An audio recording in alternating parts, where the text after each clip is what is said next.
First thing I want to do is remove the wheel. If you have these hubcaps, just go ahead and use a 19mm socket, remove all these little plastic nuts that hold the hubcap on, and then you can go ahead and remove the wheel.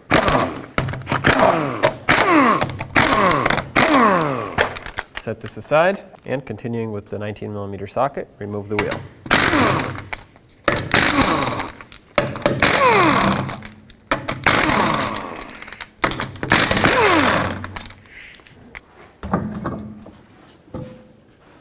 With a 14mm, I'm going to break free the two caliper to bracket bolts. This bottom one, you can probably get a power tool or a socket and ratchet in here, but this top one is kind of tight just because of the parking brake cable. But I'm just going to use a ratchet wrench and get those two completely out of here. Next, you can use a little pry bar. Just pry the caliper off of here. Okay, set it aside, get the pads off of here. There we go, set those aside. And now we can undo the two 13mm bolts that connect the caliper bracket to the knuckle. One's at the top right here.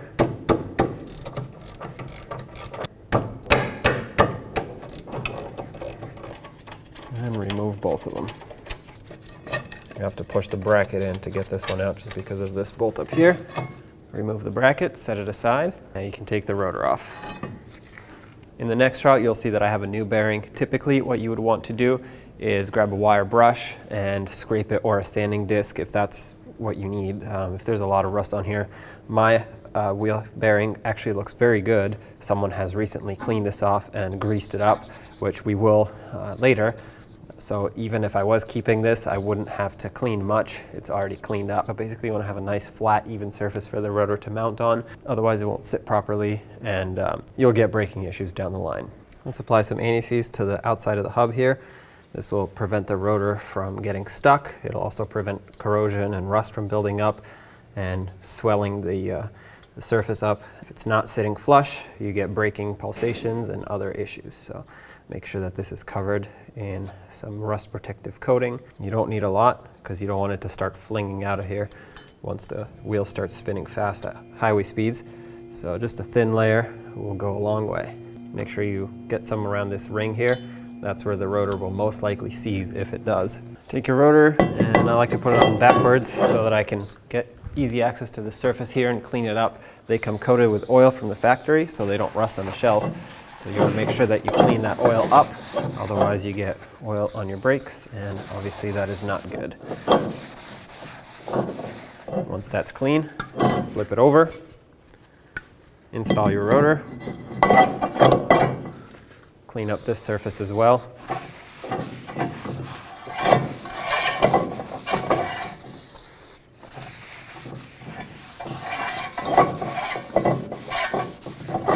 Now you will see that I'm installing a new caliper. However, I'm still going to show you how to clean off the old one if you are not installing a new caliper, which you definitely don't have to if you're doing just brakes and nothing's wrong with the caliper. But basically, I took the anti-rattle clips off. We're going to clean off this area here.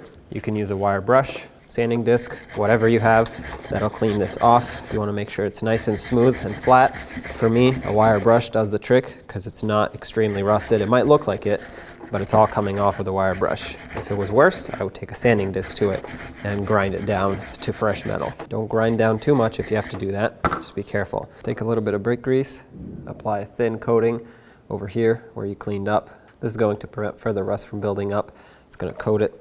Then you take your new anti-rattle clip, slide it over. If it doesn't go on easily, that means you probably didn't clean this area enough. And it's important to clean both sides. I'm about to do the same to this side because otherwise, if there's a lot of rust buildup here, the pad will get squeezed in here and it can't slide in and out as you apply and release the brakes. And then it'll just get stuck up against the rotor and you'll have braking issues. Once you've done this side as well, you'd want to go ahead and remove your slider pins. This one looks like it's in very good condition, so all I would need to do is clean it off and add more grease to it. I'll show you how to do that on the new caliper, and because you have to do that regardless. This one looks good as well. If they were in poor condition, you would want to either wire brush them, wire wheel them. If they are savable, you can save them. If not, you would need to buy new ones. Now you want to take out one slider pin at a time and grease them up. The reason I like to take out one at a time is because this one has a rubber bushing, the other one will not.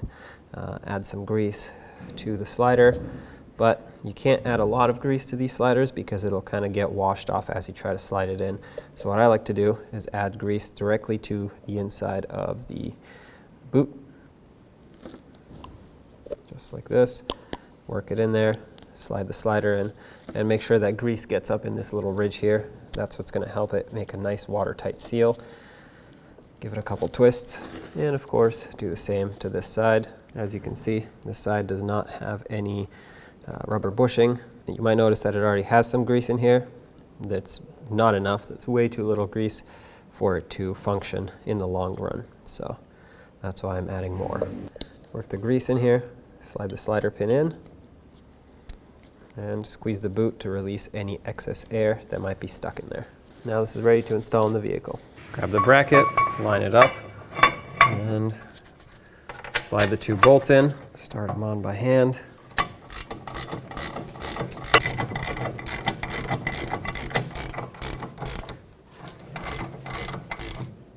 The torque for these two is 96 foot-pounds. That's one, and that's two. Let's get the pads in. The inner one gets a wear indicator that sits on the top. Slide it into the bracket. It's supposed to slide nice and smooth. Put the outer pad in. That one does not get a wear indicator, by the way. Now, if you still had your old caliper, of course I have the new one, like I said, but if you had your old one and the pads did not slide in smoothly, it's likely because you didn't clean up these areas enough and they're getting stuck in here, so you need to clean more. Next, if you were reusing your old caliper, you'd have to push back the piston. And unfortunately on this one, it's not the classic push it back straight style. It's actually a twist and push back style. So you need this special tool. The side that I need is the one with the two nubs that are thicker than the other ones. You'll see a couple other sides that have just two little nubs sticking out. These are the thicker ones.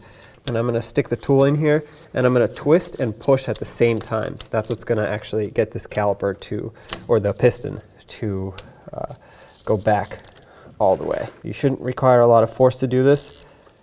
If you do, then it's probably frozen. And it's not going to stop spinning once it reaches the bottom or once it bottoms out completely. It's just going to stop going back. So just watch it. And it looks like for me, this is it right here. It is pressed back all the way. Whether you're using a new or an old caliper, doesn't matter. Apply some grease to the piston, the face of the piston here, just a little bit, and then do the same to these two ears over here. This is going to help the pads operate quietly and smoothly, and the reason I don't put it on the pads is because if you put it on the caliper right here, it only goes on exactly where you need it to be, not all over the place. Take your caliper, line it up with the pads and the caliper bracket, line up the bolt holes, and start in your two mounting bolts. Start them in by hand so that they don't cross thread. Let's bottom them out, and then we'll torque them. You have to hold the slider because it's spinning. Go ahead and do so. If you're using pliers, just be careful of the boot. The torque for these is 26 foot-pounds. All right, let's get the wheel back on, put on all 5 of your lug nuts, bottom them out, and torque them to 100 foot-pounds.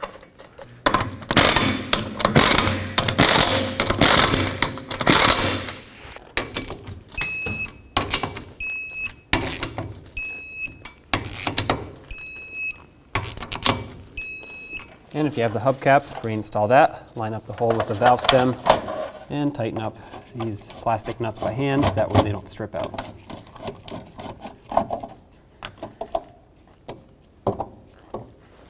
Down the road you go.